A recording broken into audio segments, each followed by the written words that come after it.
Bapak Ibu Saudara-saudari umat beriman yang terkasih dalam Kristus, dalam bacaan yang pertama Tuhan menasihati kita semua untuk mendengarkan kalau ada nasihat dari orang-orang lain yang membawa firman Tuhan. Siapa yang harus membawa firman Tuhan pada zaman ini? Siapa yang harus mengajarkan tentang ajaran iman pada zaman ini? Yaitu kita semua yang sudah dibaptis. Setiap orang Katolik yang sudah dibaptis mengambil bagian dalam 3 tugas Yesus menjadi imam, nabi, dan raja. Maka tentu kita semua berkewajiban untuk senantiasa mengajarkan dan mempraktekkan, untuk senantiasa membujuk bukan orang-orang yang tidak beriman Katolik, tapi orang-orang yang beriman Katolik atau anak-anak keluarga kita. Jadi bagaimanapun tanggung jawab itu adalah tugas kita bersama. Bukan hanya tugas guru agama, bukan hanya tugas romo, suster, frater, bruder, dan sebagainya. Tidak. Semua umat Katolik yang sudah dibaptis. Maka pada kesempatan hari ini, bagaimana tanggung jawab kita terhadap semua anggota keluarga kita? Apakah kita senantiasa mengajak mereka untuk minimal hari Minggu wajib misa, dan kita sendiri pun berjuang berusaha untuk minimal hari Minggu dan hari raya kita misa.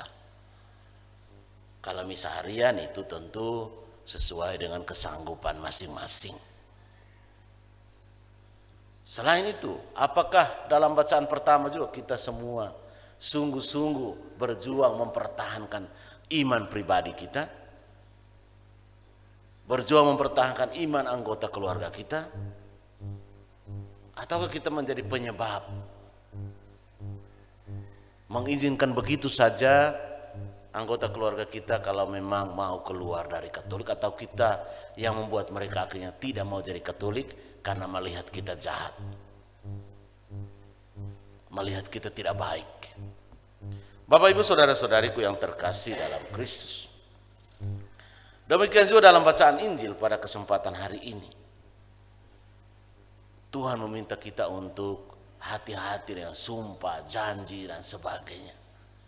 Kalau kita tidak sanggup untuk bersumpah, berjanji, dan melakukannya, jangan bersumpah, jangan obral janji. Lakukanlah sebisanya kita, dan janjilah cukup kepada Tuhan saja. Berjuanglah untuk melakukan apa yang sudah kita ingat dalam janji-janji itu. Maka Bapak Ibu Saudara-saudariku yang terkasih dalam Kristus, bagaimana dengan semua komitmen kita, semua janji atau sumpah kita? Adakah kita berusaha menjalankannya semaksimal yang kita mampu, ataukah yang sekedar formalitas, ya karena diminta janji ya janji,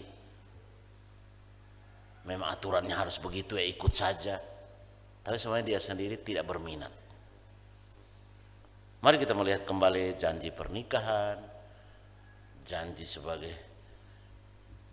seorang anak kepada orang tua untuk menyelesaikan sekolah pada waktunya, janji seorang anak kepada orang tua untuk tetap menjadi Katolik sampai mati, janji seorang istri kepada suami, suami kepada istri, dan sebagainya. Apakah kita menjalankan janji-janji itu? Semoga Tuhan menyanggupkan kita untuk memenuhi janji-janji kita. Amin. Amin.